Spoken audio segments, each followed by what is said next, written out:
जब जिन्नों ने कुरान सुना। सूरह जिन की कहानी। उस रात मक्का की वादियां खामोश थीं। आसमान पर तारे थे और ज़मीन पर अल्लाह के आखिरी नबी सल्लल्लाहु अलैहि वसल्लम अपने रब से बातें कर रहे थे।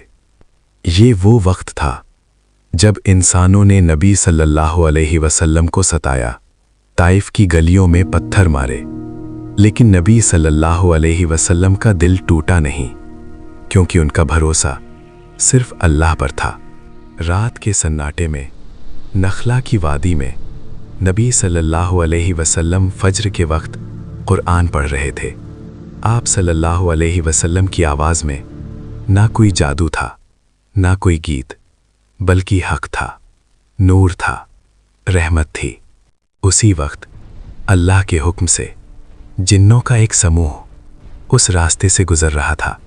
ये वही जिन थे जो पहले आसमान की बातें सुन लेते थे, मगर अब हर तरफ आग के शोले थे, शिहाबे साकिब।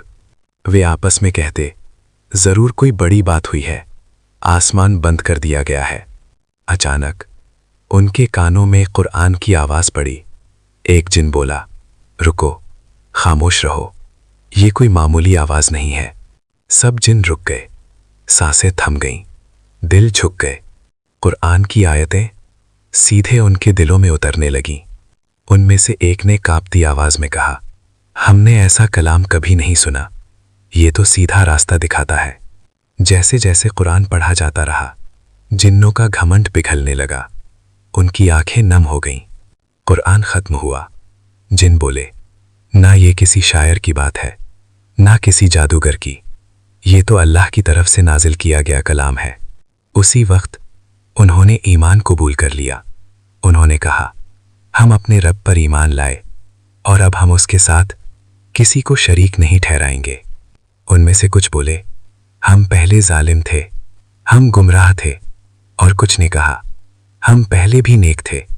लेकिन सब एक बात पर मुत्तफिक थे, हिदायत सिर्फ अल्लाह देता है। ईमान लाने के बाद वे जिन अपनी कौम की तरफ लौटे। रास्ते भर उनके दिलों में डर भी था और खुशी भी। उन्होंने अपनी कौम से कहा, ऐ हमारी कौम, हमने एक किताब सुनी है जो मूसा के बाद नाजिल की गई, जो सच्चाई और सीधे रास्ते की तरफ बुलाती है।